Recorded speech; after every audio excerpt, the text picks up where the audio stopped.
Maintenant, on peut commencer ce soir s'il y a des questions. Vous allez bien? Tout le monde va bien? Le jeune, ça va?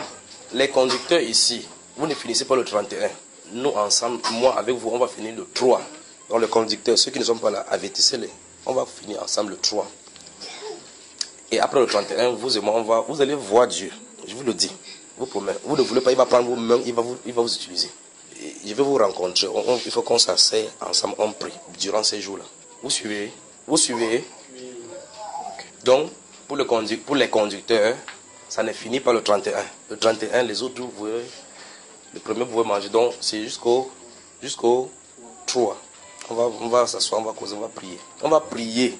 Souvenez-vous des Actes chapitre 1, verset 8. Et vous recevrez une puissance. Le Saint-Esprit survenant sur vous. Et vous serez mes témoins. Souvenez-vous. Donc, les conducteurs, je vais travailler avec eux pendant les 3 jours, supplémentaires. Là. Parce que lorsqu'ils ont faim, ils peuvent bien prier. Tu peux prier pour quelqu'un et tu sais effectivement que ici, là, ça marche. C'est pas ça, frère Jimmy, un frère Ché. C'est ça, non? Donc, on va prier. Donc, les autres, on attend seulement l'instruction depuis le premier jusqu'au 31. Mais, le 24, c'est demain. Dès demain, là, les petites choses qui vous dérangent encore au niveau des distractions, éloignez-vous-en. Éloignez-vous-en. Restez dans la prière. Dites, Seigneur, je cherche ta face, je vais te connaître. Réveille-toi à moi. Dites cela au Seigneur. Qu'il vous bénisse. Qu'il vous bénisse énormément. Donc, souvenez-vous, les conducteurs, je vais travailler avec vous. Je vais travailler avec vous en secret. On peut commencer maintenant ce soir, n'est-ce pas? Dites que vous voulez servir Dieu. Oui. Vous croyez que l'apôtre Pierre met la main dans la poche comme ça, il fait comme ça, les gens vont guérir. Vous croyez que c'est comme ça que ça se passe, n'est-ce pas? Autre chose, lorsque le 31 va finir, ne mangez pas comme si vous voulez rattraper tous les 21 jours que vous n'avez pas mangé. Ne faites pas cela, sinon vous allez vous faire du mal. Vous me suivez? Quand le 31 va arriver, ne mangez pas comme si vous voulez récupérer, sinon vous allez vous faire du mal. Souvenez-vous que même si vous bavardiez n'importe comment, votre chair vous a calmé, n'est-ce pas? C'est un moment, si vous êtes calme. Donc ça veut dire que c'est doucement qu'on va descendre, parce que je vous ai dit que c'est le signe de quelque chose qu'on va faire qui sera long. Donc si vous voulez, tenez-vous encore avec la nourriture. Quand l'autre on va déclencher, vous aurez encore du mal à vous réadapter. Donc préparez-vous en conséquence. Donc sachez donc qu'après ces 31 là, les mercredis et les samedis, ne venez pas ici sans que vous ne soyez à jeûne. Soyez toujours à jeûne. Toujours à jeûne. En attendant qu'il y ait l'instruction là pour l'autre. Si dit que c'est 7 jours à sec, on fait 7 jours à sec. Si c'est 40, on fait 40. On attend seulement l'instruction. Quand ça ne va pas, s'il dit 40 et que vous sentez que ça ne va pas, vous ouvrez la porte, vous avancez. C'est simple. Vous vous souvenez de Jésus qu'il n'avait ni beauté ni éclat pour attirer nos regards, n'est-ce pas? Donc les graisses doivent finir. De deux choses l'une. Ou bien les événements qui vont arriver. Souvenez-vous, veillez et priez afin que vous ayez la force pour résister à la tentation. Vous ne priez pas, vous n'aurez pas la force. Vous ne priez pas, l'Antichrist se montre même, vous allez l'adorer sans en rendre compte. C'est maintenant qu'il faut faire. Et ce que nous faisons, ce n'est pas pour détruire la chair, non. C'est pour manifester l'esprit. Parce que vous ne pouvez pas détruire la chair. Souvenez-vous de cela. C'est pour que la chair se calme et que vous marchez par l'esprit. Parce que des deux choses, soit vous marchez par la chair, soit vous marchez par l'esprit. La route pour marcher avec Dieu, c'est par l'esprit. Et que veut dire marcher par l'esprit? Ça veut dire c'est soumettre sa volonté sous la conduite du Saint-Esprit. C'est ça, marcher par l'esprit. Marcher par l'esprit, ça ne veut pas dire que je jeûne pour tuer la chair, non. Vous jeûnez pour tuer la chair, elle se calme seulement. Attendez, mangez la prochaine fois. D'abord, vous savez, le soir, quand vous coupez, vous voyez comment votre bouche bavarde directement. Donc, vous la faiblissez seulement. Vous ne pouvez pas la tuer. Ce que je suis en train de dire, c'est que vous êtes prêts, vous êtes en train d'être moulé pour être dirigé par le Saint-Esprit. Je te l'enseigne que vous pouvez suivre le rythme du vent. Comme un frère ici, c'est le frère avec qui me demandait que frère Junior, comment tu sais qu'à tel moment il faut mettre la main sur quelqu'un? Ou bien commander que l'esprit il se trouve au niveau de la tête, qu'il a déjà fait telle chose, c'était l'esprit. Vous voyez telle chose au milieu de l'église. Ce sont des choses que vous ne pouvez pas vous asseoir quelque part, prendre le cours, commencer à enseigner cela. Il faut vivre cela. Quand vous allez vivre cela, vous n'allez pas poser de questions. Comment je vais commencer à faire les cours de l'esprit dans la chair? Comment? Vous avez moi. Alors je crois que je vous avais répondu qu'il faut abandonner sa faculté au Saint-Esprit. Abandonner. N'essayez pas de dire que je vais faire telle chose. N'allez pas devant vous croyez qu'il va venir derrière vous. Il faut que ce soit lui qui prenne l'initiative. S'il ne dit pas, vous oubliez. C'est pour cela que nous sommes là. Qu'on soit obéissant à sa voix. D'accord, mes bien-aimés frères et sœurs. Donc s'il n'y a pas de questions, on commence donc pour le soir. Si le Seigneur veut bien nous donner un sujet sur lequel nous allons travailler ce soir. Oui.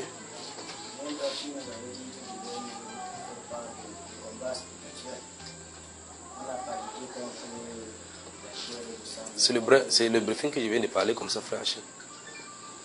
Je viens de briefer ça comme ça, non. Le combat spirituel, quand vous vous y engagez, d'abord même, je vous rassure que vous êtes entré là-dedans. Que vous soyez au courant ou que vous ne soyez pas, vous êtes entré là-dedans. Je vais toujours expliquer que si le Cameroun et le Nigeria sont en guerre, on te donne la tenue militaire. Tu dis qu'il ne sait pas tirer, tu le fais comme ça qu'un soldat nigérian te voit. Tu vas savoir que tu sais tirer. C'est que tu vas entendre les rafales dans tes oreilles. Tu vas te tourner vers lui pour balancer. Pourquoi? Parce que tu es en tenue de combat. Satan n'aime pas qu'on le voit. Qu'on voit son royaume. Qu'on sache quelque chose de lui. Quand vous commencez à voir dans l'autre de l'au-delà, il sait que vous êtes quelqu'un qui peut dévoiler ses plans. Et par conséquent, il va en découdre avec vous. C'est pour ça qu'il a en train de commencer ces petites choses-ci, comme ça qu'il a déjà fait. Comprenez? À la radio, j'ai parlé un briefing par rapport à ce que j'ai vu en concert. Subitement, il m'a attaqué en plein antenne. Il pense qu'il va, avec ça, il n'a pas parlé. Donc, par rapport au combat spirituel, nous y sommes.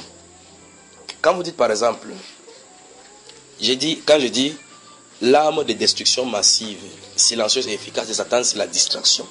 Vous pensez qu'il est content de savoir qu'on a dévoilé ce qu'il fait? Parce qu'il faut qu'il te caresse comme ça, tu crois que tu en as fait du bien.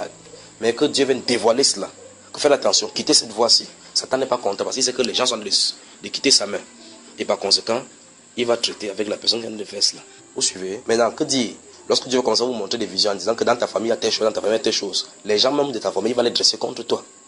Parce que tu as commencé à voir. Il aurait souhaité que vous ne voyez pas. C'est pour ça qu'il fait tout et tout pour qu'on vive dans la chair. Parce que toute personne qui vit dans la chair est amie de Satan. C'est son ami intime. Parce que si tu te laisses conduire par la chair, tu vas accomplir les œuvres de la chair. Par conséquent, les œuvres de ténèbres sans t'en rendre compte. Mais par l'esprit, vous vivez par l'esprit, on accomplit la volonté de Dieu. Et par conséquent, on va en découdre avec lui. Souvenez-vous, nous n'avons pas lutté contre la chair et le sang, mais contre les autorités, contre les dominations, contre les princes de ce monde, contre les esprits méchants dans les lieux célestes. Vous dites, depuis vous lisez ça à l'Apocalypse, dans le livre d'Éphésiens chapitre 6, vous avez déjà lutté, vous vous dites chrétien, et personne ne vous attaque. C'est que vous êtes votre premier ennemi. Si Satan ne vous attaque pas, vous êtes dans son camp. Puisque nous sommes en train de prier ici pour enlever ses œuvres. Pas vrai? Si tu as ses œuvres, le prophète dit dans le livre de Job que lorsque tu pêches, observe le ciel. Quand tu pêches, qu'est-ce que tu ajoutes là-bas? Ton péché ne peut que nuire à toi-même et à ton semblable. Donc si tu pratiques les œuvres des ténèbres, ça te nuit et ça nuit l'autre. Parce que Satan t'utilise. Vous voyez la nécessité de se séparer de ces choses-là? Hein, frère? La nécessité. Donc on va encore en parler ce soir. Prenons donc, commençons quelque part, Osée, livre des prophètes. Merci, Père. Osée. Vous voyez que depuis un certain temps, nous travaillons toujours avec le livre des prophètes, n'est-ce pas? Prophète Osée, chapitre 10. Si vous ouvrez vite, on va aller vite. Osée, le chapitre 10. Osée, chapitre 10, le verset 12. Je vais lire. Tout le monde a trouvé? Osée, chapitre 10. Osée chapitre 10, verset 12. Semez selon la justice, moissonnez selon la miséricorde. Défrichez-vous un champ nouveau. Il est temps de chercher l'Éternel jusqu'à ce qu'il vienne et répande sur vous la justice. Soulignez. On cherche jusqu'à quelle frontière? Donc si on prie, il ne réagit pas, on fait quoi? On insiste. Il ne réagit pas, on fait quoi? Il ne réagit pas, on fait quoi? Le piège après ce jeûne-ci, ce sera de relâcher. Écoutez très attentivement. Le piège, votre vie spirituelle en un instant a été amenée à une autre dimension. Il dit bien, depuis qu'on a déjeuné, ceux que ça concerne, ceux qui sont dans cette limite-là, le piège pour vous, ce sera de lâcher la vie de prière et la lecture de la parole après ce jeûne en disant que ouf, les jeunes de 21 jours sont venus, ils peuvent me reposer. Il n'y a pas de repos. Je veux que vous compreniez. Parce que si vous tombez encore dans les choses que vous avez vomi, vous allez recommencer ce même processus plus tard avant d'arriver là-bas. Vous suivez ce que je viens de dire? Ok. Comme vous aimez rêver, comme vous montez les collines, vous glissez, vous rentrez, vous ne comprenez pas là. Je vais vous expliquer maintenant. Vous grimpez sur une colline. Vous vous rendez compte que vous allez arriver quelque part. Après avoir grimpé avec beaucoup d'efforts. Vous connaissez chez les rêves, n'est-ce pas? Vous arrivez quelque part, vous voyez, moins une petite chose, vous descendez, vous voyez que vous avez encore à parcourir toute la grande chose, tout ce parcours-là encore, avant de moins d'arriver là où vous étiez l'autre fois. Alors lorsqu'on arrive quelque part au sommet, avant le sommet, qu'on est fatigué, on se cramponne là-bas, on puise les dernières forces pour pouvoir monter, grimper plus haut. Si par notre négligence, nous descendons, vous voyez effectivement que la montagne encore, c'est la même hauteur qu'il faut encore parcourir. Vous suivez? Donc si vous rêvez chaque fois vous entrez grimper une montagne et que par une mégade, vous descendez chaque fois. Ça suppose qu'il y a quelque chose que Dieu veut que vous compreniez qui vous fait chuter chaque fois. Sans ces choses-là, vous devez avancer. Tant que vous n'assimilez pas ça, vous n'allez pas avancer. Et quand vous assimilez dans cela, vous allez voir effectivement que vous êtes sur la colline, au-dessus. Le prophète Osée se tient ici, il dit que quand on se défriche un champ nouveau, c'est-à-dire que ouvrons maintenant une nouvelle voie, décidons par rapport à une nouvelle vie. Vous me suivez? Décidons maintenant qu'on marche maintenant d'une certaine façon. Souvenez-vous, vous avez engagé, nous avons engagé ensemble la bataille contre l'armée des cieux, contre les princes de ce monde de ténèbres. Nous sommes dans leur territoire. Tant que vous ne les dérangez pas, ils vous dérangent, ils vous endorment, on n'est pas marche.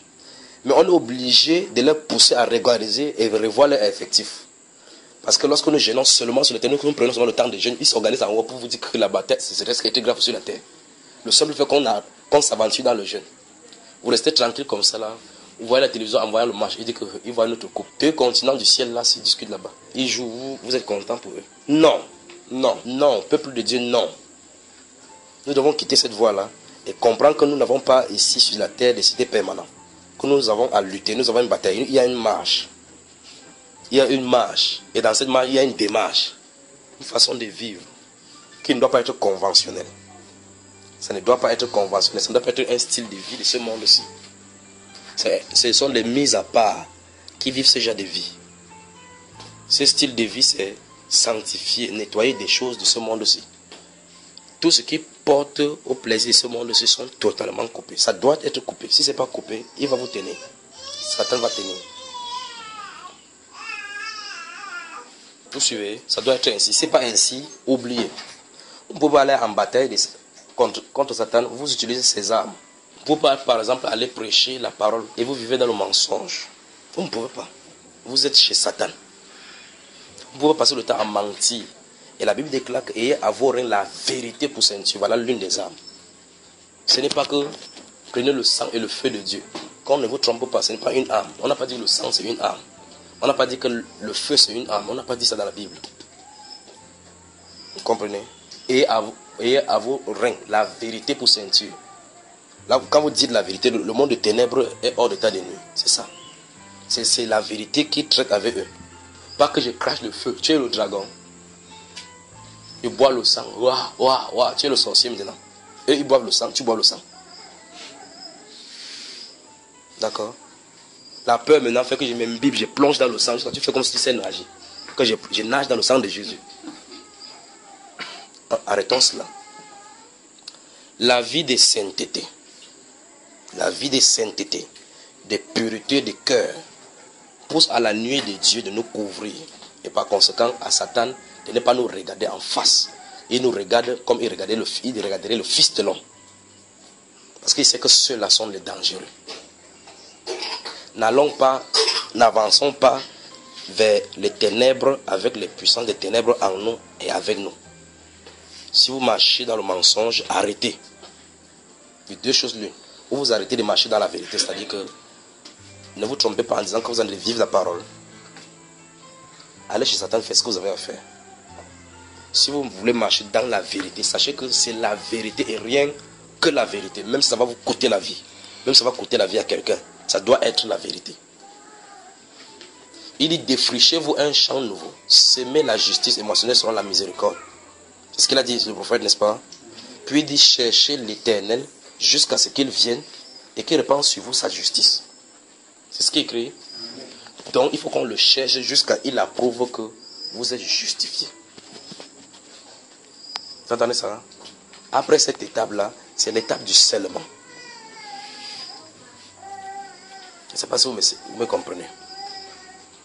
Donc voilà pourquoi, remarquez l'étape, remarquez le niveau où on se retrouve maintenant. Et remarquez dans le mensonge qu'on raconte à l'église chaque fois aux chrétiens que lorsque tu dis Seigneur, je te donne ma vie comme mon Seigneur Sauveur, tu es baptisé du Saint-Esprit. Regardez quel mensonge on peut faire aux chrétiens, aux croyants. La vie de Christ ne suit pas. Il va faire n'importe comment, il se bat avec le péché. Pourtant, quand le Saint-Esprit vient, c'est la sanction pour montrer que le péché n'aura plus jamais de pouvoir. Je ne sais pas si vous comprenez. Tu vis dans le péché, le mari de quelqu'un, tu es là, l'autre aussi vient, tu es là. Et tu sais très bien que c'est mauvais. Mais après tu pries. Pourquoi? Parce qu'on a dit que c'est la règle là-bas.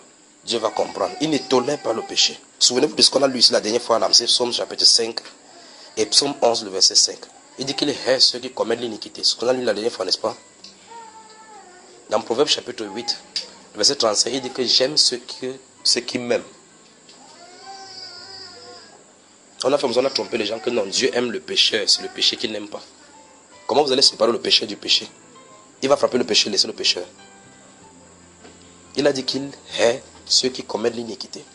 Et ceux qui ont leur pensée perverse, on a vu ça la dernière fois, sont en abomination à l'Éternel. Et la Bible déclare que tous les abominables seront dans le temps Adam de feu.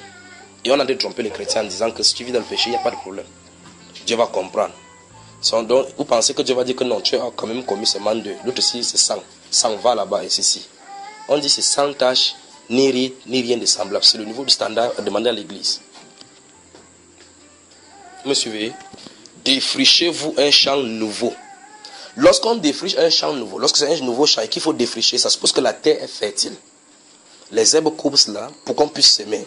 Pour en avoir des productions, il faut défricher. Il faut couper les herbes qui se trouvent au-dessus. Quelles sont ces herbes-là? L'ivraie. Les mauvaises herbes, les épines sont là, il faut couper pour qu'on puisse s'aimer. Pour pouvoir s'aimer maintenant, la justice, selon la justice, et pour moissonner. Il dit qu'on défriche.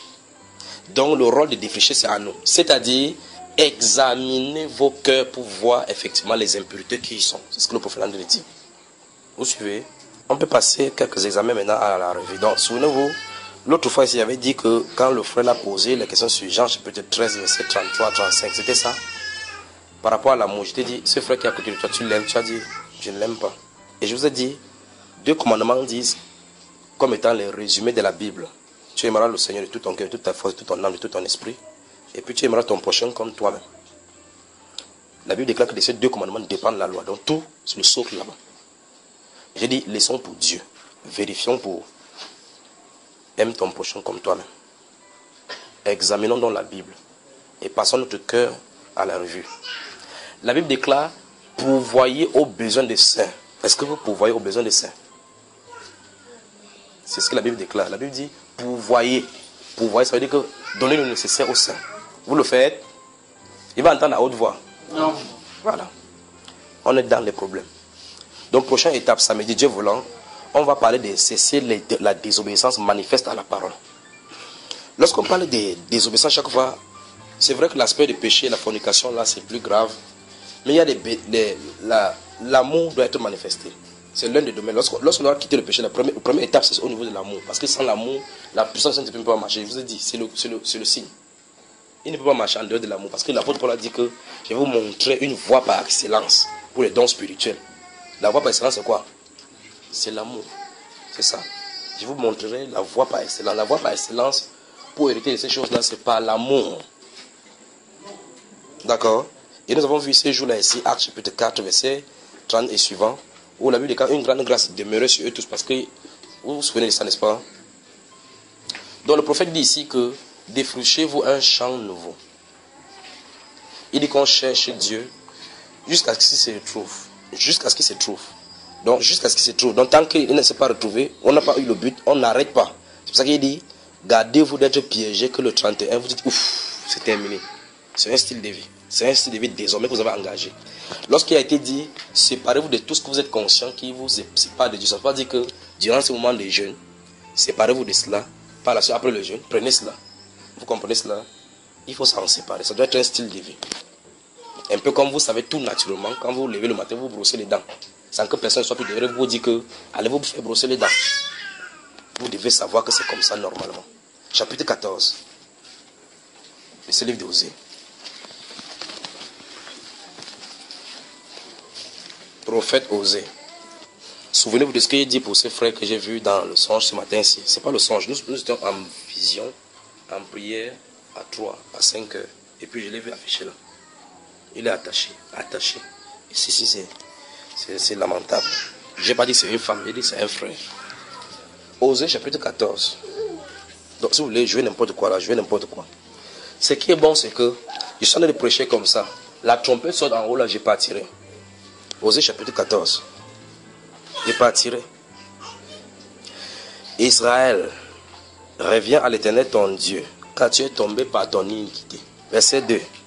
Apportez avec vous des paroles et revenez à l'Éternel. Dites-lui, pardonne toutes les iniquités et reçois-nous favorablement. Nous t'offrirons au lieu des taureaux l'hommage de nos lèvres. Vous avez vu ça, frère? Le prophète Osée, il dit, souvenez-vous de Osée chapitre 10, verset 12. Il a dit, défrigez-vous un champ nouveau. Dans le champ, la terre, beaucoup de choses sont sorties. Souvenez-vous, le champ est formé de la partie terrestre, puis les choses qui grandissent dessus. Les choses qui grandissent dessus ont pris racine sur... Les choses qui grandissent ont pris racine de la terre. Ça a poussé de la terre pour l'extérieur. Il faut couper ça sur la terre et enlever la racine pour pouvoir s'aimer maintenant selon la justice. Il dit, apportez avec vous la parole. Il dit, tu es tombé par ton iniquité. Apportez avec vous la parole. Dites à Dieu, reçois-nous favorablement. Reçois-nous favorablement. Vous devez comprendre, j'insiste sur ceci parce que, comme j'ai dit tout à l'heure, là, on a enseigné aux gens que lorsque tu as dit Seigneur, il t'accepte comme mon Seigneur, tu es baptisé du Saint-Esprit, c'est un pur mensonge. Deuxième chose, on a enseigné aux gens que quand tu dis Seigneur, pardonne-moi tous mes péchés, c'est terminé. C'est un pur mensonge, ce n'est pas biblique. Vous devez savoir cela. Si vous ne le savez pas, vous devez savoir aujourd'hui. C'est pour ça que l'apôtre Paul a dit, examinez-vous vous-même. Vous devez passer au diagnostic. Sur quoi votre cœur médite? Vous êtes porté à quoi chaque fois? Si vous ne faites pas cela, vous êtes fichu. Vous serez en train de faire dans une routine où vous vous trompez. Vous suivez? Dans ce livre de Corinthiens chapitre 13, verset 5, il dit, examinez-vous vous-même. Examinez-vous vous-même. Vous devez vous examiner pour savoir si oui ou non vous êtes en train de suivre la ligne droite. Et ce qui est merveilleux, c'est que le Seigneur nous a donné un thermomètre. Un test, c'est la parole, c'est écrit là naturellement. Si tu vois que tu es en train de marcher en dehors de cette parole, sache que devant Dieu, c'est comme ça qu'il te voit. Parce qu'il est mis par écrit. Comme Proverbe chapitre 22, verset 17 à 22 dit. N'ai-je pas déjà mis pour écrit tout ce qui te concerne, afin de te montrer comment marcher dans la vie? Il dit oui, je vais t'instruire, je vais te reprendre pour t'instruire toi. Vous avez mon frère? Dieu veut qu'on défriche notre cœur. Donc ce défrichage, c'est un examen spécial que vous devez faire. Vous devez rester sur place. Regardez à quoi vous désirez, ce que vous désirez chaque fois. Ces choses-là dont les fruits sont sur votre cœur vont toujours faire la guerre à votre âme. Quand vous serez chargé d'un bon point, quand vous allez manger, vous allez voir que ce sont ces choses qui vous attirent dans le monde. Si vous voyez ces choses, notez. Vous voyez noter cela. Restez à genoux devant Dieu sur ce que Dieu traite cela. Je vais vous expliquer des bons exemples pour que vous compreniez ce que je suis en train de dire. Il y a le problème de la cigarette, le problème de l'alcool, par exemple. Vous pouvez être convaincu que non, on ne doit pas boire, tout en étant un soulard devant Dieu, sans que vous n'ayez bu. Tout comme vous pouvez être convaincu que l'adultère n'est pas bien, mais vous commettez l'adultère sans avoir touché une femme. Vous savez ça, frère? Voilà. Ce qu'il veut dire, c'est que ce que la parole dit, c'est ceci. Il faut que la racine de ça quitte le cœur. C'est-à-dire, je ne résiste pas pour ne pas boire. Je ne résiste pas, je ne lutte pas pour ne pas fumer. Dans le monde, on a trouvé le remède pour empêcher les gens de fumer. On a dit que comme il a l'habitude de fumer, on fait maintenant un bâton sur la forme de cigarette. Comme ça, quand il veut fumer, il prend plutôt ce bâton comme ça, comme si c'était la cigarette. Donc il est attaché. Il faut qu'il fasse, même si c'est pas... Donc il essaie de tromper ces choses-là qui veulent la cigarette, qu'il a de fumer. D'autres personnes disent que pour qu'ils fument, s'ils fument, on leur a donné des petits ballons comme ça pour déstresser. Comme ils sont les directeurs, on leur donne. Quand ils veulent fumer, ils arrêtent ça, ils manipulent comme ça, ils appuient. On leur donne les petits ballons comme ça, ils manipulent, ils appuient comme ça pour se déstresser. Ceci est un signe. Je veux que vous suivez très attentivement. La dernière fois, je vous ai montré ici les signes pour montrer qu'il y a un esprit qui est en train d'agir dans vos vies. Vous avez vu ça pratiquement là-bas lorsqu'on a délivré cette fille-là. Voici un signe pour montrer qu'il y a un esprit qui veut ces choses-là. Lorsque vous ne voulez pas, vous vous sentez poussé à le faire, alors vous avez besoin de délivrance. Il faut qu'il y ait une puissance extérieure pour enlever cela. Il ne s'agit pas juste d'un conseil. C'est pour ça que vous allez voir quelqu'un, on va donner le conseil sur la fornication, envoyez la forniquer. Il y a des fornications qui sont commises en âme et conscience, sans que ce soit un esprit qui en a de faire. D'autres que ce sont les esprits qui le poussent à faire. Vous comprenez cela, n'est-ce pas? Vous vous souvenez de ces garçons-là qu'on a arrêtés qui tente de violer la femme de son voisin, l'enfant de son voisin, violer sa fille à la maison. On l'a arrêté, il dit que c'est parce qu'il arrive. Lui-même, il a pris le couteau, son couteau, coupé son truc, le sang coulait. Il dit qu'il en a marre de ça. Vous voyez effectivement où le démon peut le pousser. Parce qu'il ne voulait pas faire ça, mais il s'est rendu compte qu'il faisait. Il a dit qu'il a vu que la solution, c'est que lui-même, il a coupé lui-même. Coupé, sang coule. L'humanité a besoin de l'aide. Ça doit commencer au milieu de nous. Si au milieu de nous, on a ce genre de problème, il faut que ce soit résolu pour que vous puissiez aider aussi quelqu'un à se résoudre cela. Vous ne pouvez pas sortir, aller dire à quelqu'un que donne ta vie à Jésus, Jésus t'aime, alors que cette personne est enchaînée à l'intérieur. Il faut la puissance pour délivrer celui-là de là. Donc je suis en train de dire, si vous éliminez la cigarette de votre vie en pensant, parce que tu dis, la Bible dit dans 1 Corinthiens 6 que celui qui détruit le temple de Dieu, Dieu le détruit lui-même. Par peur, tu ne fumes pas, il y a un problème. Je veux que vous compreniez cela. Je ne suis pas devant vous en servant Dieu parce que j'ai peur d'aller en enfer. Parce que même si tu as peur d'aller en enfer, ça ne change rien si tu dois y aller. C'est l'amour du Père qui me pousse à le servir. C'est son amour. C'est que vous voyez comme quelqu'un rêve une fois, waouh, l'enlèvement va avoir lieu. J'ai rêvé comment je n'étais pas enlevé. Waouh, les pleurs, Seigneur, tu m'as abandonné. Tu m'as abandonné, tu m'as abandonné. Un autre rêve, tu pars dans l'enlèvement. Un autre rêve, tu pars. Un autre rêve, tu ne pars pas. C'est que j'ai des rêves, tout cela. Faisons attention. J'ai dit ceci, vous ne fumez pas parce que vous avez peur. Parce que Dieu a dit cela, vous avez un problème. Il faut que vous ne fumez pas tout simplement parce que ça ne se retrouve plus dans votre nature. C'est par là qu'on va sortir, parce qu'il faut qu'il présente ça dans le Nouveau Testament, que vous comprenez ce que je suis en train de dire. Vous comprenez?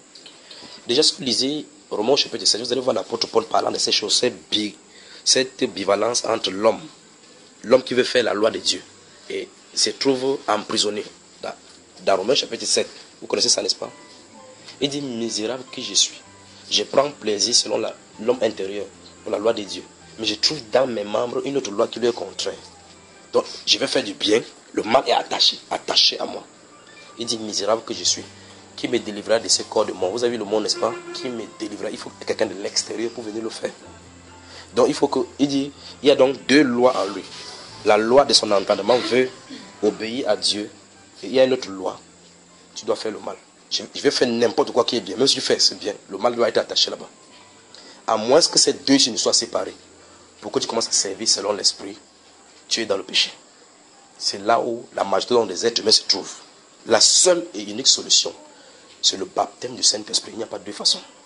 Confesser que tu m'as pardonné le péché, ça ne sert à rien. Je ne sais pas si vous comprenez. C'est pour cela qu'il faut supérer jusqu'ici. C'est jusque-là qu'il faut avancer.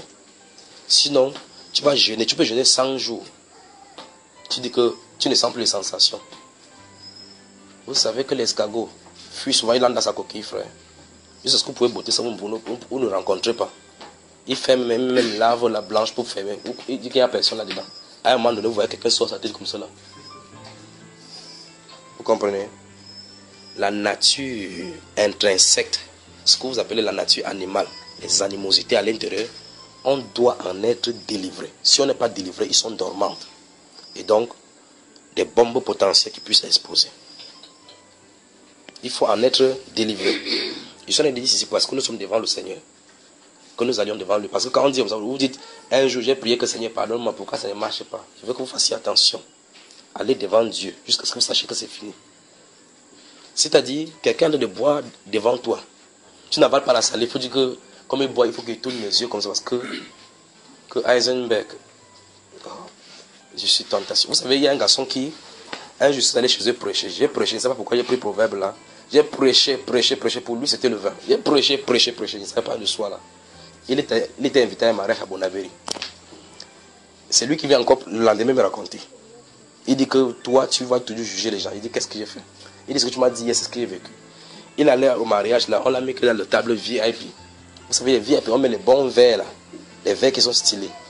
On avait versé le vin rouge comme ça, ça scintillait comme ça. La sueur coulait sur lui comme ça, ce n'est pas la sueur de la chaleur de la maison. C'était la bagarre qui était à l'intérieur de son cœur. Il m'a dit que cette soirée-là, il a souffert. Ma voix ne ferait que bombarder dans l'application qu'il avait fait la journée là. C'était là, entre-temps, son corps, il faisait un peu comme il fuyait. Il dit que je regarde en haut. Après, sa tête regardait le vin rouge là. Faire comme ça là. Les gens bavardaient, il a dit tout ce qu'on a bavardé là autour de la table là. Hein. Il n'était pas tranquille, il n'entendait même pas ce qu'on disait. Il était entre la prédication qu'il a fait de le vin rouge qui est là. Vous savez ce qu'il a dit? Il dit que frère Junior, en tout cas, ça ne m'a pas laissé. Il dit que, avant que la salle ne commence, c'est le vieux, et puis il s'est tourné vers la tête, c'est ce qu'il me dit, et ça me fait rire. Il s'est tourné, il a dit, Seigneur, tu sais que la chair est faible. Il a dirigé la tête, il a pris un verre, il a fait, C'est de ça que je suis en train de parler. Vous voyez? Donc, si cet garçon-ci, s'il avait pris pendant que j'ai parlé de cela, il avait pris une ferme résolution en disant que je ne dois plus boire. C'est lui qui a pris. Je veux que vous compreniez l'implication. Si c'est vous qui prenez l'engagement de suivre Jésus, vous aurez des problèmes. Si c'est vous qui prenez l'engagement de le suivre. Regardez la Bible. À un autre, il dit, suis-moi. Celui-là dit que, laisse-moi aller enterrer allez enterrer mon père. Il dit que, laisse-les-moi enterrer le mort. Toi, suis-moi. À l'autre, Seigneur, il te suivra partout où tu es. Il le regarde comme ça. Tu me suivras partout. Les corbeaux ont les taniers haut là-bas. Moi, je n'ai pas où mettre la tête. Il dit, tu n'as pas où mettre la tête. Il va te suivre pour aller dormir où? Parce que c'est lui qui a décidé de le suivre. Jésus lui montre l'endroit que tu viens chez moi, ça sera difficile. Peut-être tu vas dormir sur les planches. Là, directement, il tourne, il rentre dans la foule. Vous comprenez? Quand c'est lui qui t'appelle, il est derrière toi pour te soutenir. C'est pour ça que son dit, si tu es convaincu que ceci n'est pas bon, laisse Dieu accomplir. S'il n'accomplit pas, quand tu seras au milieu des frères, ou bien là où il y a les chrétiens, tu vas faire comme ça. C'est l'intérêt, ça va te tuer. Mieux tu laisses ça explose. On voit, ça ne va pas, on prie pour toi. S'il y a quelque chose à l'intérieur qui te rend captif, c'est Jésus-Christ seul qui peut t'en délivrer. C'est ce que ça nous dit. N'essaie pas de faire comme ça, parce que si tu fais comme ça, le jour où Satan fait, il t'isole quelque part, tu vas faire ça jusqu'à tu vas devenir un soulard. Or maintenant, supposons que je voyage, je sois hors de ce pays, je suis avec les gens qui ne me connaissent pas dans un pays où on ne me connaît pas. Je dis, le vin de ce pays, goûtons le vin de ce pays, je bois. Je fais du mal à qui? Je suis enchaîné, je suis en prison, je suis prisonnier. Donc je ne peux pas faire de mon corps. Je ne sais pas comment vous expliquer cela. Je suis prisonnier, je suis en prison, je suis entouré. Je ne peux pas faire. Donc quand tu restes là, tu bois, tu ne bois pas. Il n'y a pas d'effet à l'intérieur ici. Vous suivez, n'est-ce pas? Donc quand tu sois là de boire, tu fais cling, ça ne fait rien. Mais si vous vous asseyez, quelqu'un boit, tu avales la salive, en disant que la bière n'est pas bien, hein? Tu es en train de boire de même que cette personne-là. Il te faut être délivré. C'est pour ça que j'en ai dit, il dit, défrichez-vous un champ nouveau. Amenez ceci devant le Seigneur.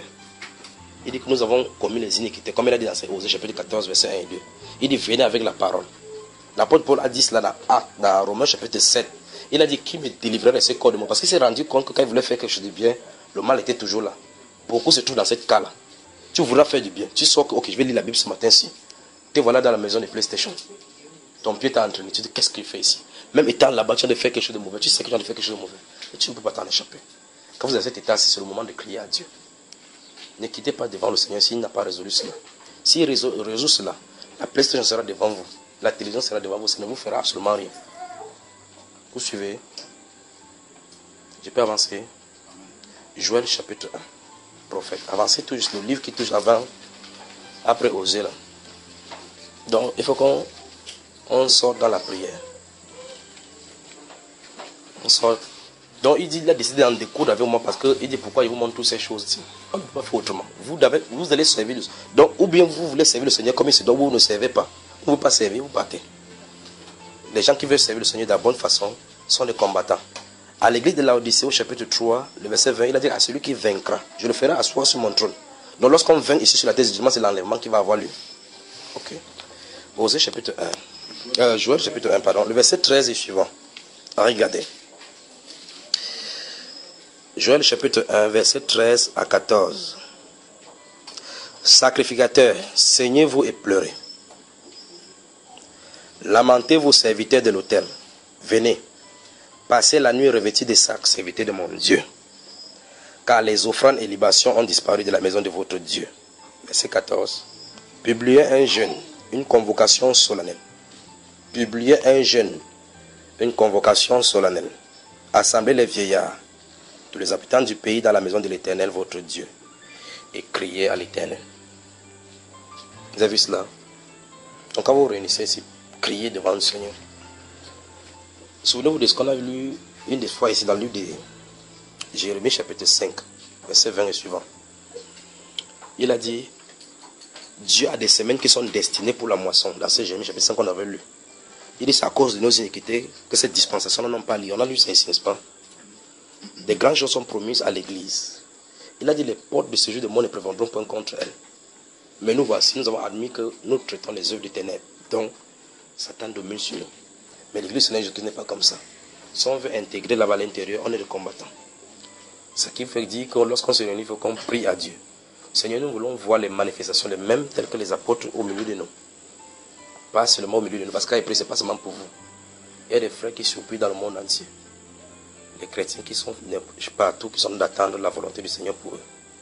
Et l'une des choses les plus terribles en ces temps-ci, c'est de voir que les chrétiens ne savent pas quel rôle ils ont à jouer. C'est le plus lamentable des choses. De savoir qu'on est chrétien. Mais je dis, qu'est-ce que est ton rôle? Je dis, je ne sais pas. Comment tu es chrétien? Et la Bible déclare dans 1 Corinthiens 12, verset 18, que Dieu a placé chaque membre dans le corps comme il a voulu. Chaque membre dans le corps comme il a voulu. Et à l'un est donné par l'Esprit. Si, on doit admettre qu'on a porté un autre vêtement. Il faut qu'on admette qu'on s'est revêtu des vêtements étrangers. On a porté les vêtements de Shinéa. Vous savez, les vêtements de Shinéa. Vous ne connaissez pas les vêtements de Shinéa? On a l'enveloppe que, vous savez, Akan avait vu un beau manteau de Shinéa. Babylone. Shinéa, c'est Babylone. Un manteau qui te donne l'onction de Babylone. Le comportement de Babylone. Ça va être détruit. Donc il faut qu'on admette que ces manteaux de Shinéa, nous avons porté. Dieu veut que nous portions les vêtements de justice. Que notre vêtement soit le vêtement de justice. Que ce qui sort de notre bouche ne soit pas différent de ce qui est sur le cœur. Parce qu'il est celui qui sonde les cœurs et les reins. Qu'on peut tromper les hommes, mais on ne peut pas le tromper. Et si c'est lui, le Dieu de vérité qu'on a de servir, qu'on fasse attention. Quand il va se tenir là un de ces jours, et que des choses terribles commencent à se passer, je le dis chaque fois, vous riez, on rit. Il tue quelqu'un ici, on demande l'autorisation en bas là-bas, on enterre, on continue. Pas tant tu as les hectares là-bas, non. Vierge, on peut aller rapidement la nuit, on enterre, on continue.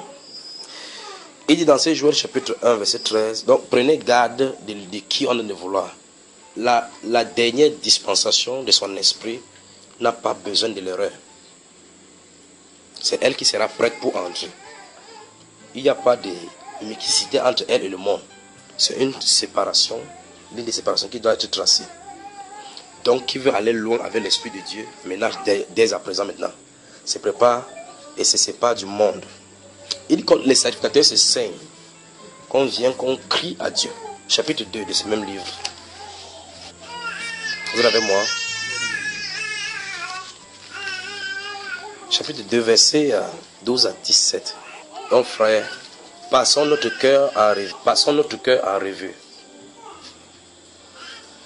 Vérifions si s'y trouve des racines, des herbes qui puissent pousser. Vérifions si sur notre cœur s'y trouve des racines, des choses ignobles qui puissent pousser et affecter. Vous savez, vous pouvez le savoir, c'est vous seul qui connaissez. Vous savez comment ça joue en vous. Verset 12. Ça bavard trop là dehors. Maintenant encore, dit l'Éternel, revenez à moi de tout votre cœur, souligné. Vous avez vu ça? Revenez à moi de tout votre cœur, avec des jeûnes, avec des pleurs et des lamentations. Je dis que je ne sais pas quel genre d'être humain nous avons aujourd'hui. Les gens ont dit que Dieu est tellement bon. On fait n'importe comment, on dit Seigneur donne, il donne. Que non, Dieu, il est bon.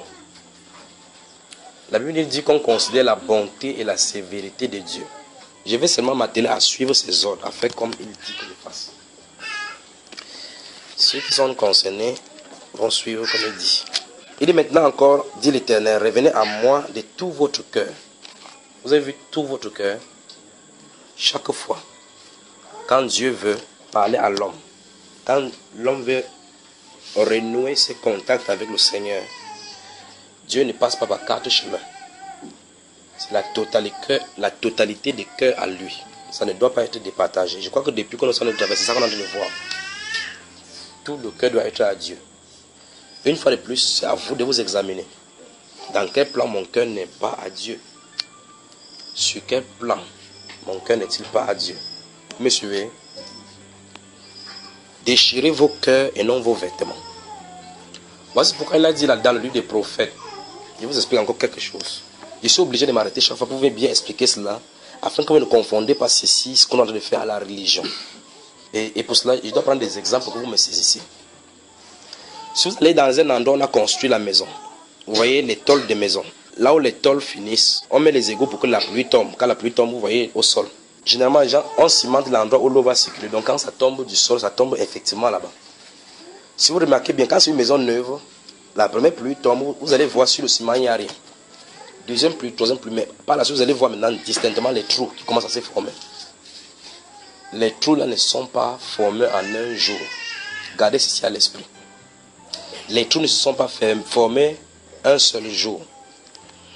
Une première goutte de pluie. C'est pour cela que, pour ceux qui connaissent les tactiques de punition américaines, lorsque les soldats américains vous arrêtent, on peut ne pas vous taper. On fait qu'une goutte de pluie vous tue. Une goutte. On veut faire asseoir sur une chaise. On laisse une eau qui va couler chaque fois. Ça tape. Seulement si votre tête tape. Tape. Tape. Ce son là. Il dit on ne vous tape pas. On ne vous mettre à l'électricité. Ça tape chaque fois sur votre tête. Peut-être une goutte tous les 2 secondes. Ça finit par creuser votre tête. On dit on ne vous a pas menacé. Et ils ont raison. La première goutte va tomber sur votre tête. Tu vas dire, ah, c'est la bénédiction. 2, 3, 4, 5, 6. Le cerveau va s'écarter. C'est ce qui arrive. Sinon, comment vous pouvez comprendre que le ciment, qu'on a cimenté qui est Dieu, petit à petit, l'eau creuse cela. Pourtant, il n'y a pas quelque chose de pointu. Comment l'eau parvient à creuser cela? Vous êtes posé des questions. Donc, je suis en train de dire, je prends cet exemple pour vous montrer que ne confondez pas ce qu'on a fait ici à la religion. Regardez ce qu'il dit. Il dit ici, verset 13, la partie A, déchirez vos cœurs et non vos vêtements. Je vais vous expliquer cela. Si vous pleurez à Dieu et que ce n'est pas les pleurs de l'âme, pas des larmes, des lames, vous me suivez? Si ça ne vient pas des lames, c'est pour cela que la réponse tarde. C'est jusqu'à ce que c'est. C'est parce que vous avez lu dans la Bible, je suis avec ceux qui ont l'esprit abattu et le cœur contrit.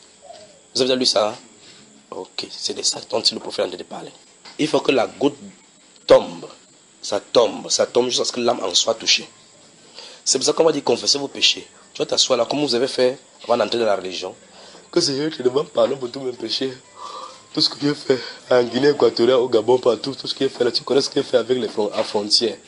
C'est ce que tu as fait. Et tu dis ça facilement comme ça. Vous me suivez? Dieu dit que je suis avec ceux qui ont l'esprit. Allons-y. Qui ont l'esprit et un cœur. C'est quoi un cœur contrit? Je vais vous montrer 2 personnages de la Bible. Frère, vous remarquez que je parle doucement, non? Je vais vous montrer 2 personnages de la Bible qui ont ce style de ces 2 cœurs-là. Pour que vous voyez pourquoi Dieu réagit dans une façon et dans une autre, il réagit d'une autre façon. D'accord, frère? Vous me suivez?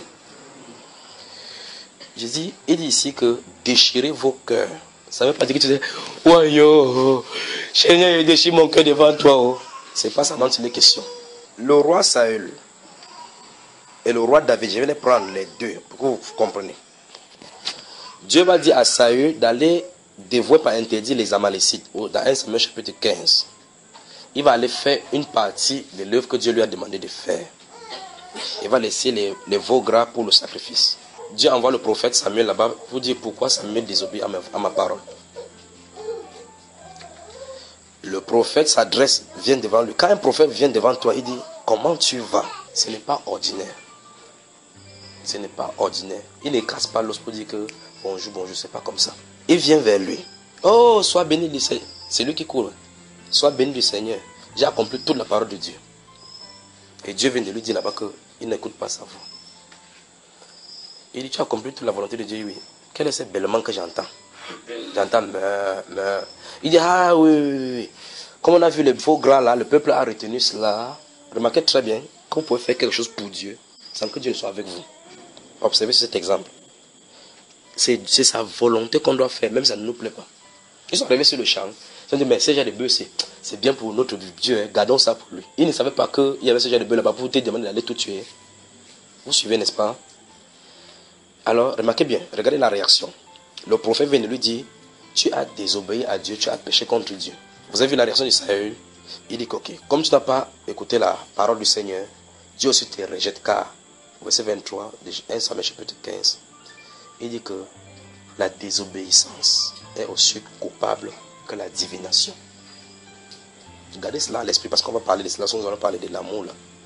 Donc si tu désobéis à Dieu, à la parole de Dieu, à la voix de Dieu, tu es exactement comme quelqu'un qui fait le mal ici, ceux qui cherchent les marabouts. Vous comprenez? Et la désobéissance à la parole est aussi punissable que la divination. Et la résistance ne l'est pas moins que l'idolâtrie. Donc si on prêche sur quelque chose en donnant la voix de Dieu, tu gardes tout ton cœur. Tu dis, je ne fais pas, je ne fais pas. Ne pas dire à un catholique que vous vous procédez devant le mari. Parce que d'après Dieu, vous êtes identiques. Il dit, la résistance ne l'est pas moins que l'idolâtrie. Vous comprenez? Puis il conclut. Puisque tu as désobéi à Dieu, Dieu te rejette comme roi. Écoutez, le prophète se tourne comme ça. Il attrape son vêtement, ça fait crac. Il dit que ainsi parle le Seigneur. Ainsi, de la même façon comme c'est chez déchiré, ainsi Dieu déchire la royauté dessus de toi. Jusque-là, il n'a pas arrivé au niveau. Qu'est-ce qu'il fait? Il dit au moins, alors, comme le peuple nous voit, pardon, viens, présentons-nous devant, pour que on part ensemble, pas donner l'offrande à Dieu, parce qu'il y a l'offrande qui est prévue. Vous voyez l'être humain? Il est en disgrâce devant Dieu, il veut toujours faire semblant devant les hommes. Est-ce que vous comprenez? Voyons maintenant son frère, David. Il voit Bathsheba, la femme de quelqu'un, la femme de Uri. Il envoie Uri, on tue Uri. Il prend maintenant sa femme, il couche avec sa femme. Gad se prononce. Le prophète de Dieu se prononce là-bas devant lui. David, je vais te donner une parabole. Il y a quelque chose de grave qui arrive dans cette ville. Il dit, dis-moi. Un homme habite là-bas comme ça, il a 1000 brebis. Son voisin n'a qu'une seule brebis. Un invité vient à la maison. Le type qui a 1000 brebis va prendre une brebis de cet autre pour tuer, pour donner un festin. David dit que ça, c'est quoi ça? Dis-moi où il est, je veux traiter avec lui. Il dit, ainsi parle le Seigneur, cet homme c'est toi. Nous sommes dans 2 Samuel chapitre 12. Il dit, je t'avais mis des femmes en ton sein, et si cela était peu, je t'en aurais encore mis. Pourquoi as-tu fait ce qui est mal à mes yeux, en tuant la femme de Dieu, en tuant Uri, en prenant sa femme? Frère, je pose la question. Quelle a été la réaction de David?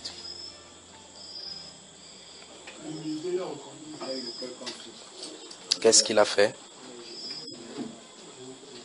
Il s'est jeté à terre.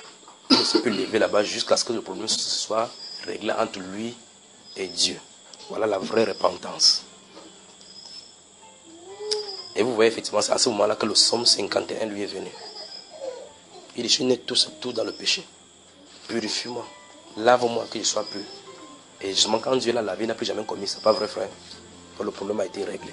Mais regardez deux personnages, un à qui on vient dire que tu as transgressé la loi de Dieu. Il dit, ok, mais, oui, même comme j'ai transgressé, oui, la royauté est déchirée. Viens, présente-toi devant la population pour qu'on arrange tout. Vous voyez, quand il a commencé à pécher, parce que son cœur n'a pas été touché par le message de Dieu. Il ne comprenait pas que Dieu veut que son cœur soit touché. Regardez le prophète, le sacrificateur Élie, dans 1 Samuel chapitre 2, chapitre 3. Lorsqu'on lui a dit que tes fils agissent mal, il couche les femmes à la tente d'assignation, il méprise les offrandes de Dieu, il a conscience. Il dit, mes fils, ce que j'entends dire de vous là n'est pas bien. C'est pas bien de faire comme ça. Vous savez que si ça avait un homme, on peut se séparer. Mais si ça avait Dieu, on va faire comment? Regardez un homme, ce qu'il peut faire.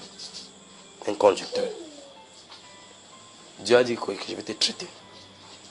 Vous voyez ce qui est arrivé à son fils, à sa maison, à sa descendance jusqu'à 4 générations. Donc il dit que je suis avec l'homme qui a l'esprit dans l'abattement. Celui qui a le cœur contrit. Donc le cœur est contrit lorsqu'on voit l'abomination et l'horreur de nos actions. Si on ne voit pas cela, on ne veut pas aller devant Dieu de la bonne façon. C'est pour cela que je vous dis chaque fois, restez devant Dieu jusqu'à ce que le problème soit réglé. Que vous ensemble, vous remarquez effectivement les gens dans la Bible qui parlent de Dieu, quand Dieu se présente devant eux, subitement ils sont au sol pour montrer quoi? Que même si tu es saint, tu as un autre niveau de sainteté à arriver. Quelque chose en toi peut te culpabiliser devant lui. Parce que lui seul est purement saint.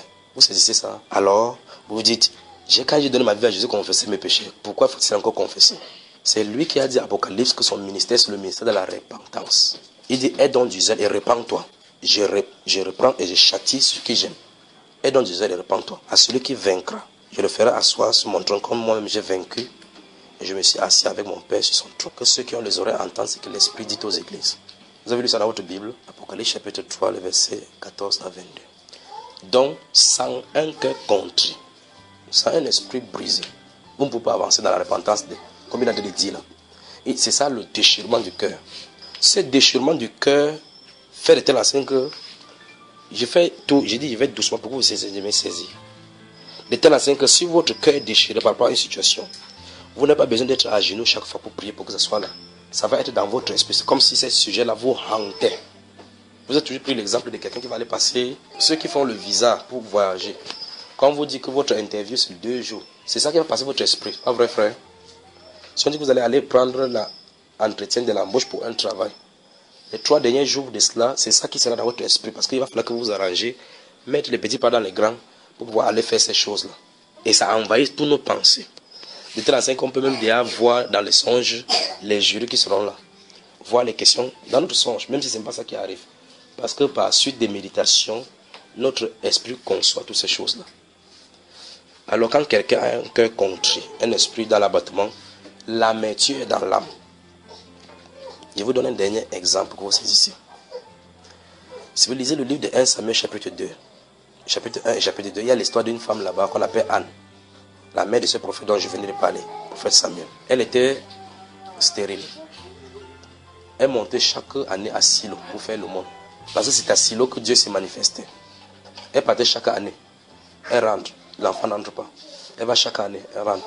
Et la Bible déclare que sa coépouse, Pénina, l'a mortifié, l'a poussé, l'a mortifié. Il a poussé à s'irriter contre Dieu de ce que Dieu lui avait rendu stérile. Donc elle dit que donc tu es parti à Silo, quoi que tu veux rentrer avec un gros ventre. Quand elle passe le Ekana, son ventre sort. Donc quand celle qui ne va pas à l'église, comme on dit aujourd'hui, le ventre sort. Elle qui va, elle prie, ça ne marche pas. Chaque année. Jusqu'à ce qu'une année, elle est montée. Elle s'est tenue là devant l'autel. Elle a parlé, la Bible dit, l'amertume dans le cœur. Le niveau était arrivé. Le niveau était arrivé. Quand ce niveau s'y est arrivé, Dieu répond. Donc, Seigneur, pardonne nos enfants. Nous cherchons d'enfants, Seigneur. Tu connais toutes les mauvaises voies. Tu es vraiment sûr de ce que tu appelles mauvaise voie pour lui. Que Dieu te montre un peu de sa sainteté dans le ciel et tu désireras seulement être là-bas. Qu'en retour, il te montre de l'autre côté où les gens souffrent, tu ne voudras plus commettre un péché. Mais comme on ne connaît ni l'un ni l'autre, on a nos thermomètres, notre corps. On dit seulement Seigneur, pardonne-nous nos offenses. C'est pas ça. Si vous lisez le livre de Néhémie, Néhémie était échanson auprès du roi. Les Juifs avaient été dispersés à cause de leurs iniquités. Jérusalem avait été dévastée. Les murs avaient été brisés, brûlés. Néhémie servait le roi. Après, certains réchappés sont venus à Suse, la capitale. Il leur a demandé, nos frères qui sont restés à Jérusalem, vont-ils bien? Il a appris juste une nouvelle. Juste une nouvelle. Au mois de Kislev. Juste une nouvelle. Il dit comment ça va aller. Les tombeaux de nos pères, c'est en désinvolture. Les murs sont brisés.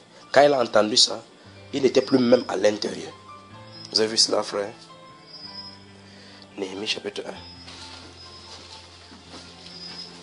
Quand vous aurez le temps de lecture, lisez aussi le chapitre 9. Vous allez voir ce même principe. La repentance avec les œuvres de cette repentance-là. Donc, point de repentance réelle sans séparation. Point de repentance réelle sans séparation. Si vous vous repentez, ça suppose que vous allez vouloir changer de direction. Si vous avez adopté une direction, vous avez pris des choses dans cette direction-là. Si vous vous repentez, ça suppose que vous allez vous séparer des choses de cette direction que vous aviez prise. Verset 1 et suivant. Parole de Néhémie, fils d'Akalia, au mois de Kislev, la 20e année, comme j'étais à Suse dans la capitale, Anani, l'un de mes frères, et quelques hommes arrivaient de Juda. Je les questionnais au sujet des Juifs réchappés qui étaient restés de la captivité et au sujet de Jérusalem. Ils me répondirent, ceux qui sont restés de la captivité sont là, dans la province, au comble du malheur et de l'opprobre. Les murailles de Jérusalem sont en ruine et ses portes sont consumées par le feu. Lorsque j'entendis ces choses, je m'assis, je pleurais et je fus plusieurs jours dans la désolation. Stop. Vous avez entendu ça, frère? Vous avez entendu ce que Néhémie a reçu? Il a eu un choc. Il a eu un choc en entendant que Oh, ça ne le concerne pas directement. Le simple fait que c'est sa patrie. Dit aujourd'hui que les gens fuient le Cameroun en disant que le Cameroun n'est pas bon. Il y a trop de choses au Cameroun. Donc la solution pour lui, c'est de fuir aller dans le pays des autres. Ils ne savent pas qu'ils sont contre Dieu en faisant cela. Voici quelqu'un qui est hors, ils sont en captivité. Il pose la question sur le pays, ceux qui sont restés du pays. On lui donne l'état du pays. Il dit qu'il s'est fait plusieurs jours dans la désolation. Continue la lecture, voir. Je jeûnais et je priais devant le Dieu des cieux. Stop. Vous avez entendu, vous avez vu comment c'est là où cela conduit, n'est-ce pas? Lui, parlant des gens qui sont dans la captivité, il était dans une captivité particulière. Il était au palais du roi. Donc si c'était le confort, il en avait. Il était proche, il était au gouverneur, celui qui mettait le vin dans, on dit échanson, donc ceux qui versent du vin quand le gouverneur veut boire. Il n'a pas pensé qu'il y a un style de poison, là, comme c'est toi qui garde notre peuple. Je vais mettre le poison là, tu vas boire ça, pour qu'on rentre chez nous. Il n'a pas fait ça. Il servait avec fidélité, mais son cœur était sur son pays. Donc il voulait dire, s'il y avait quelqu'un qui pouvait vivre bien et que ça n'intéressait même pas le pays, même si ça brûle, même si ça fait n'importe quoi, comme les gens fuient au Cameroun, dit que même si ça brûle, ça gâte chez vous là-bas. Je ne suis pas sur ça. Il oublie qu'il y a son père, sa mère, ses frères là, donc même si ça fait n'importe comment, quelqu'un qui est lié à lui doit être touché. Parce qu'ils ne réfléchissent pas. Donc lorsqu'il a suivi ça, le choc, il dit qu'il fit plusieurs jours dans la désolation. Il a commencé à jeûner et il priait devant le Dieu des cieux, avant son frère. Et je dis, ô Éternel, Dieu des cieux, Dieu grand et redoutable, toi qui gardes ton alliance et qui fais miséricorde à ceux qui t'aiment et qui observent tes commandements. Arrêtons-nous là-bas. Vous avez vu, Néhémie comprend que justement c'est le problème de l'alliance. On n'a pas suivi l'alliance, c'est pour ça qu'il fait. Et Dieu aime et garde ceux qui suivent son alliance et gardent ses commandements. Il va aller dans cette lancée-là pour dire que nous avons péché contre toi, nous n'avons pas écouté ce que les prophètes ont dit et tu as été juste pour nous faire venir dans cette sentence-ci. Vous suivez, frère? Je prends Jérémie, Néhémie, Saul, David, Anne, pour que vous voyez l'état de cœur que Dieu cherche au niveau de la repentance. Ceci va amener un réveil et subitement Jérusalem sera rebâtie. Donc, le peuple de Dieu maintenant, à l'heure que nous allons parler, sont dans la désolation exactement comme le peuplade de Néhémie. Il faut que quelque chose soit fait. Il faut que les gens prennent ces choses-ci à cœur. Je ne sais pas si vous parvenez à savoir ces poids-là, si vous parvenez à voir que l'Église, vous lisez la Bible, c'est la photocopie. Ce que nous voyons aujourd'hui n'a rien à voir avec ce qui est dans la Bible. Vous êtes d'accord? Donc il y a un problème. Les deux choses. Soit la Bible, là, ça a cessé d'exister, soit ce sont les fables qu'on raconte là-bas. Si ce n'est pas des fables, il faut que chacun fasse son rôle. Ou bien, vous déposez la Bible, vous allez avoir votre train quotidien. Mais ça doit marcher pour moi. Donc quand il a vu ça, il a dit que la situation doit changer, il a commencé à jeûner. Il dit, il est dans le palais du roi. S'il veut manger, il va manger n'importe quoi. Quand il est en train de pleurer, pleurnicher comme ça, les gens qui sont à l'extérieur, dans les coins, ne savent même pas que ça lui porte cela à cœur. Et au chapitre 9, vous allez voir comment ça va amener la repentance. Comment Dieu va préparer le cœur, jusqu'à ce que même le roi va dire, demande ce que tu veux. On lui donne les lettres, jusqu'à ce qu'il a traversé. Tout, ça a amené le réveil à Jérusalem. N'est-ce pas, frère? Et au chapitre 9, on voit effectivement, parce que comme les gens étaient dans la désolation, les gens étaient entrés dans la compromission. Les gens étaient entrés dans la compromission, dans la désolation. Il était là que les femmes, les hommes ont commencé à prendre les femmes de toutes les autres nations. Lorsque Finé, avant que Finé, Dieu ne fasse alliance avec Finé, les gens étaient dans l'assemblée comme ça, les gens vivaient dans la fornication, ça ne faisait rien à personne. Jusque l'esprit animé Finé. Finé s'est levé, il a pris cette flèche-là, pointé ça dans le ventre de cette femme-là, sorti les entrailles, pointé dans le ventre de ce monsieur, sorti les entrailles. Dieu a dit qu'il a été animé de mon zèle. Il faut que quelque chose soit fait. Que l'église va mal. Maman, tu as vu tes pasteurs? Il a couché avec une femme de truie. L'église va mal. Hey, aujourd'hui, à Canada, on a montré un pasteur qui avait les entrailles, la tête d'un enfant. Hey, on a entendu qu'un pasteur là-bas a couché avec une femme. Hey, on a entendu. C'est les chrétiens qui se délectent comme ça. Ça sort dans la presse chaque fois. On se délecte comme ça. Ceci devait nous indiquer pour montrer que ça se passe comme ça. Le nom de Dieu est calomnié au milieu du païen. C'est pas ça. Hein? C'est livré en spectacle. Alors, quelle est la différence quand toi tu vas venir parler? Tu vas parler, on va dire que c'est vous qui faites comme ça. Dites, c'est pas nous. Prouve. Le pasteur a seulement tué l'enfant. Toi, tu tues ton frère. Parce qu'il a dit que quelqu'un est son frère, c'est un. Donc, toi et nous, vous êtes différents. Il faut prouver le contraire. Jésus, notre Seigneur, a dit à ceci, tous se reconnaîtront que vous êtes mes disciples. Si vous avez de l'amour entre vous. Ce n'est pas la marque déposée des disciples, ça. Donc il dit ici que déchirez vos cœurs et non vos vêtements. Donc le Seigneur va regarder dans le cœur pour regarder jusqu'à quel niveau donc, la contrition va aller. Quand vous regardez votre vie passée, le péché dans lequel vous viviez, maintenant vous dites que vous avez pardonné. Quel est l'état de votre cœur? Vous les jeunes frères, quand vous regardez une fille bien sexy, avec le nombril dehors, n'avalez-vous pas la salive, ne tournez-vous pas la tête 2 fois, vous n'êtes pas déconcerté et déconcentré dans votre conversation. Et vous les jeunes sœurs, là, quand vous portez le cabas, quand vous allez devant le miroir, vous ne montrez pas votre femme devant le miroir pour dire que regarde les goûts qui cachent. Vous ne faites pas ça. Il y a la malédiction sur vos lèvres. On avance ici. On peut avancer, frère. Donc, il faut un examen approfondi des cœurs pour le ramener au niveau où Dieu attend pour la repentance.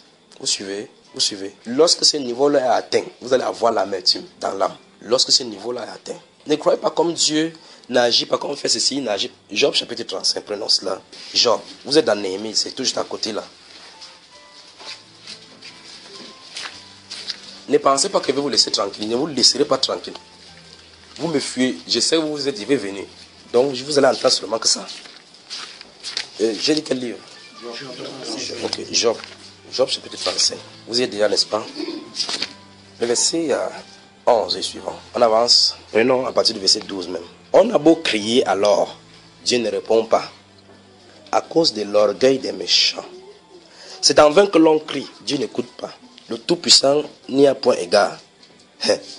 Bien que tu dises que tu ne le vois pas, ta cause est devant lui. Attends-le.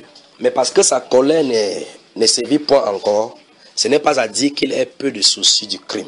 Vous avez entendu ça? Donc, tu cries, oh, il ne répond pas. Quel est le conseil? Attends-le. C'est pas parce qu'il ne répond pas qu'il a égard au crime. Il va se lever, il va manifester. On crie de part et d'autre, on croit que Dieu ne répond pas ou bien qu'il n'entend pas. Il entend. Souvenez-vous de Corneille qui priait chaque jour, il faisait les aumônes. Un jour à 15, alors qu'il est allé dans la prière, la vision est venue. Dieu ne lui a pas donné rendez-vous. Du moment où il devait venir, il est seulement venu le rencontrer. Il dit, Corneille, ta prière et tes aumônes sont montés devant le Seigneur et il s'est souvenu. Il s'est souvenu. C'est comme quelqu'un qui avait mis les classeurs là, les classeurs. Après, hey, Corneille, descends sur la terre pour Corneille aujourd'hui. Ne nous relâchons pas. Il y aura un salaire pour notre œuvre. Ne nous relâchons pas, il y aura un salaire pour ceux qui ne se relâcheront pas. Corneille, ce jour-là, a changé sa destinée. Vous suivez? Ce jour-là a changé sa destinée. Un ange descend du ciel, envoie à Joppé, appeler Pierre. Il est logé chez un courroyer en bordure de mer. On est allé à l'appeler. Il te dira les paroles par lesquelles tu seras sauvé. Quelle merveilleuse chose. Il était au niveau des aumônes, mais le salut n'avait pas. Jusqu'à ce que Dieu l'a conduit là-bas. Pour dire, fais ce que tu peux faire. Le moment arrivé, ce que Dieu va vouloir faire, il va faire. Donc le prophète dit ici, dans ce livre de Job, chapitre 35, il dit que quand on crie, on n'entend pas. On crie, il fait comme s'il ne comprend pas. Mais attends-toi à lui. C'est pas parce qu'il ne réagit pas sur les crimes qu'il n'a pas égard à cela. Il est au courant de cela. Ta cause est devant lui. Souvenez-vous de ce livre d'Apocalypse au chapitre 5, chapitre 9 et chapitre 10. Les anges sont avec les encensoirs qui vont verser devant la coupe de Dieu. Les encensoirs, les parfums là qui sont les prières des saints sur la terre. Donc si vous avez prié, ça ne marche pas, prions. On a dit qu'on cherche Dieu jusqu'à ce qu'il se retrouve, n'est-ce pas?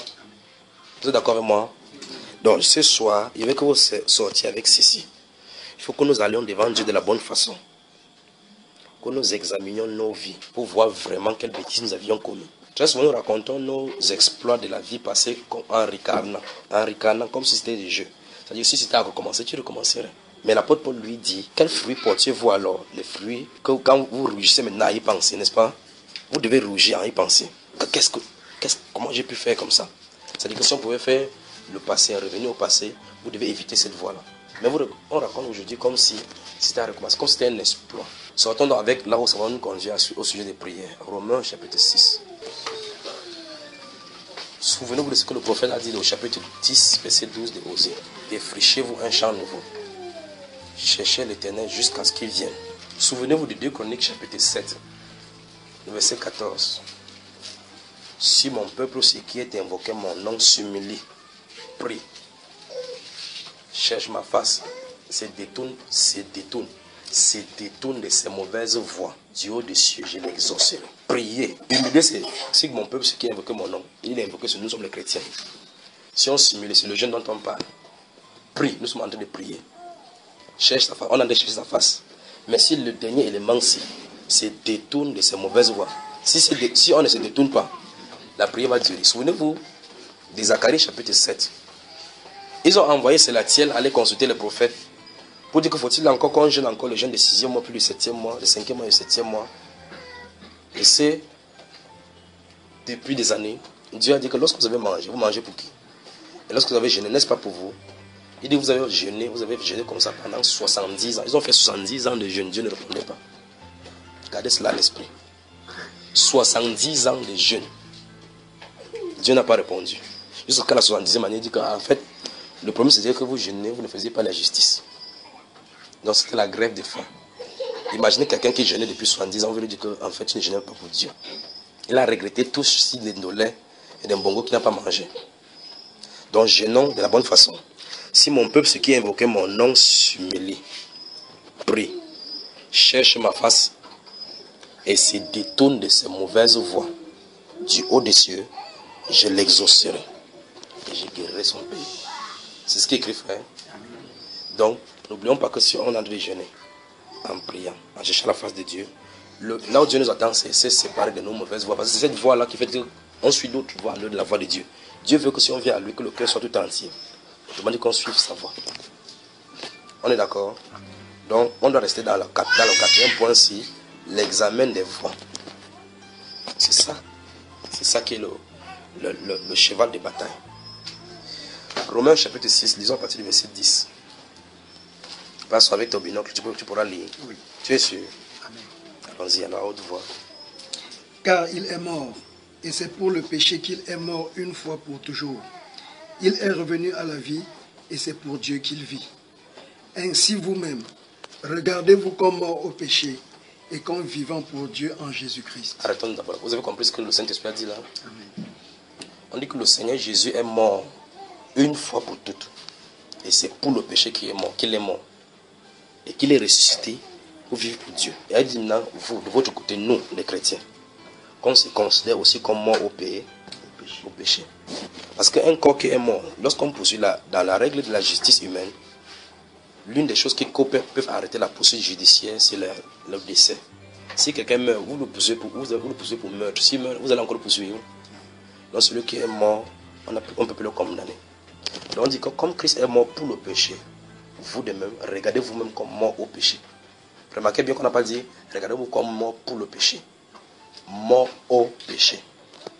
Donc le péché n'a plus de pouvoir parce que vous êtes inerte. D'accord? Il est comme vivant pour Dieu. Ça veut dire que son aiguillon a été brisé. Verset 11. Ainsi vous-même, Oui. regardez-vous comme mort au péché, et comme vivant pour Dieu. Oui. Que le péché ne règne donc point dans votre corps mortel. Souligné. C'est un commandement. Le Saint-Esprit dit que le péché ne règne donc point dans votre corps mortel.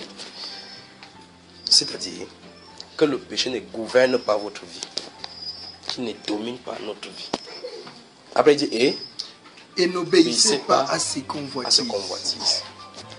Alors mes chers amis, écoutez-moi et regardez-moi maintenant. Donc tu peux croire que ce que tu ressens là, c'est toi qui as de ressentir, alors que c'est le péché qui a de ressentir là. On dit que le péché a ses convoitises. On dit toi n'obéis pas. Comme tout à l'heure je parlais de l'affaire de l'alcool et de la cigarette. Tu vois, quelqu'un dit, est-ce que quelqu'un quitte. Voici même un exemple. Raconte-nous. Tu faisais combien de kilomètres la nuit à pied pour aller chercher la cigarette de 10 francs? Dis à l'assemblée. J'étais une heure. C'était à 2 heures du matin, je pouvais partir de la fin Barrière et Sec. Si vous connaissez la fin Barrière et À l'université. À l'université. Je marche à pied vers 2 heures du matin. À cette époque-là, ce n'était pas encore. J'allais jusqu'à Monaco. À l'époque, il y avait un bar qu'on appelait Monaco, à l'Omnisport là-bas. Plus d'1 kilomètre. Après le carrefour Bonfils. Donc, aller au stade Omnisport. Oui, donc c'est par là-bas qu'il fallait que je fume. Je quitte. Peut-être j'ai 25 francs en poche, c'est un seul bâton de cigarette. Je vais aller là-bas, je vais fumer. Je vais acheter le bâton de cigarette. À peine je vais faire, parce qu'un bâton de cigarette, c'est peut-être 100 mètres.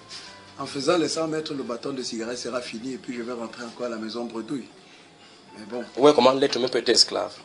Qu'est-ce qui te réveille à 2 heures pour donner cette envie d'aller fumer? L'envie de fumer. L'envie de fumer. Il dit donc que et n'obéissez pas à ses convoitises. C'est Dieu qui dit que vous ne devez pas obéir à ses convoitises. Aux convoitises de qui? Quand il fumait ça, quand il fume ça, il fait... Il sent maintenant le relève. C'est parce qu'il a satisfait celui qui est à l'intérieur. Il croit que c'est lui qui est satisfait. Ouais, quelqu'un a de conduire. Ouais, nos vies, si ce n'est pas Dieu, on est fini. Vous allez à la gare routière, vous voyez le chauffeur qui va conduire, il est quelque part. Il siffle un. Vous voyez une bouteille vide en bas. Deux. D'autres conduisent, même il y a une bouteille en bas.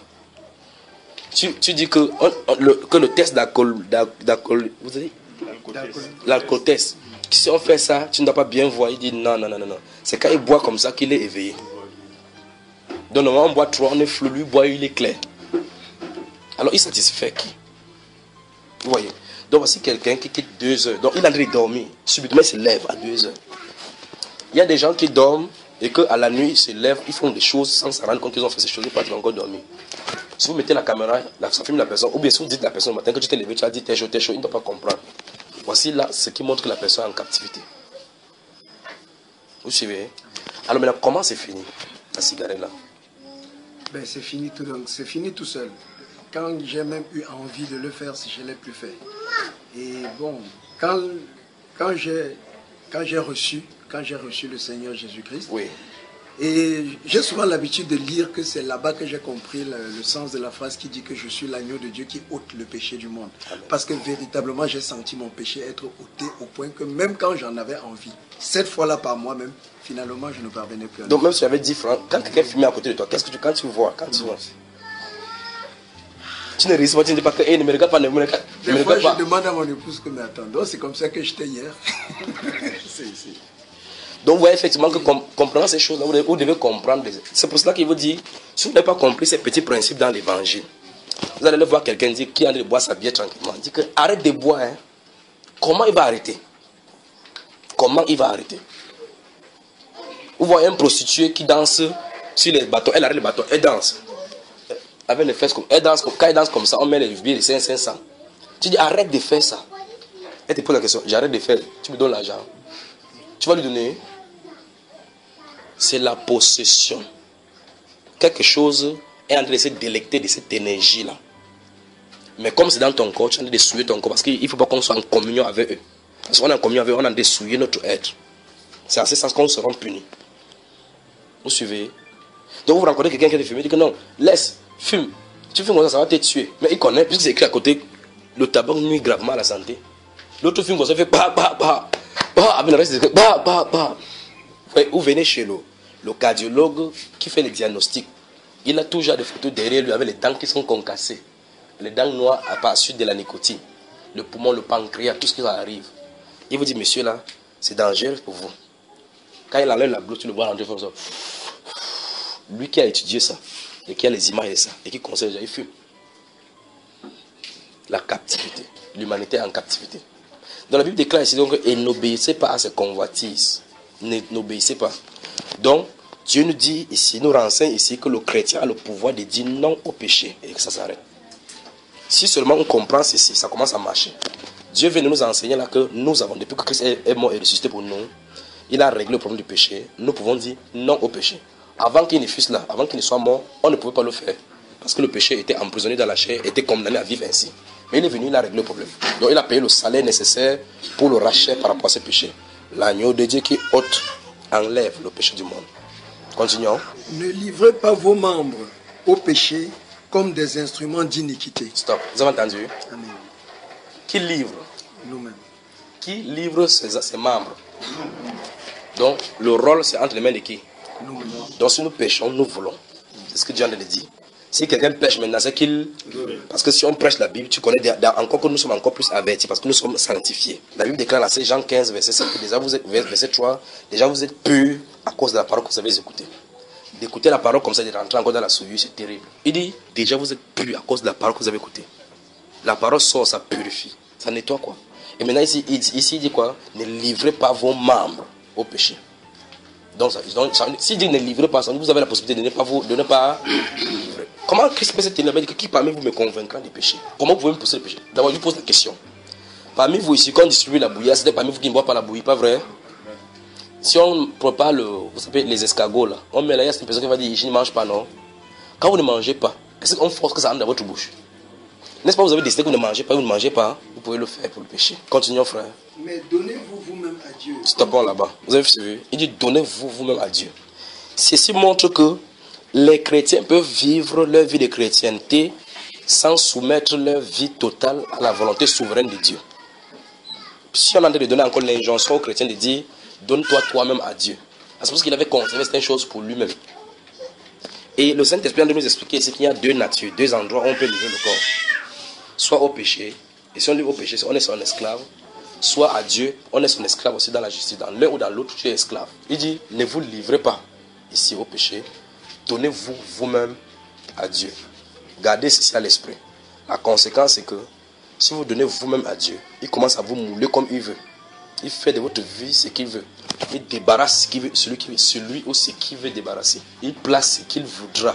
Que même si ça ne te plaît pas, avançons. Donnez-vous vous-même à Dieu comme étant vivant de mort que vous étiez. Donc, il dit de mort que vous étiez parce que quand on était dans le péché, on était mort. Amen. Il comme étant vivant parce que maintenant on vit maintenant en Christ. Amen. On est en Christ, maintenant on se donne à Dieu. Oui. Et offrez à Dieu vos membres. Stop. Offrez à Dieu quoi? Donc tu prends tes membres, commence à jouer le PlayStation. Tu joues le Sangoku ou le Sangohan. Tu envoies le feu, tu tues. Les jeux de rôle, ainsi de suite. Tes membres sont de faire quoi? La justice ou bien le péché? C'est pour ça qu'on doit faire un examen approfondi sur ce que nos membres font, sur ce que les yeux font, ce que les oreilles font. Avançons, frère. Et offrez à Dieu vos membres comme étant des instruments de justice. Vous entendez ça, n'est-ce pas?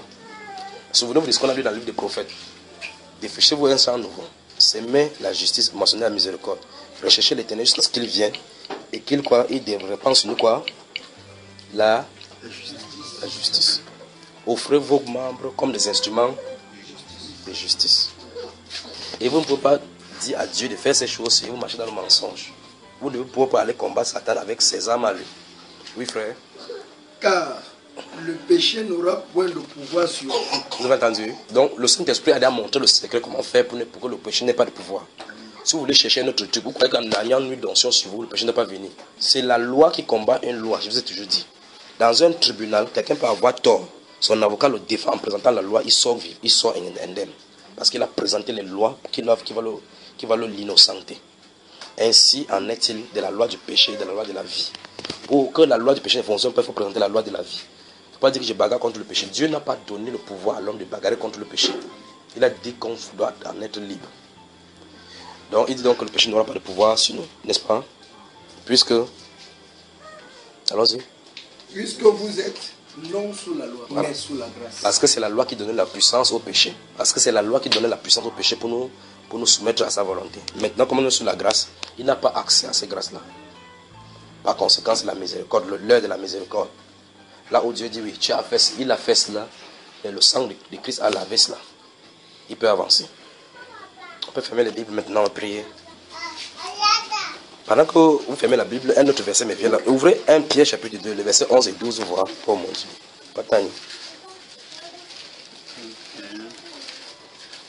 Chapitre 2, versets 11 et 12. Bien-aimés, je vous exhorte comme étrangers et voyageurs sur la terre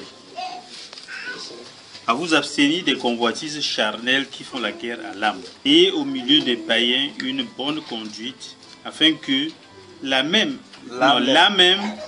où ils vous calomnient, comme si vous étiez des malfaiteurs, ils remarquent vos bonnes œuvres et glorifient Dieu au jour où il les visitera. Verset 11 encore.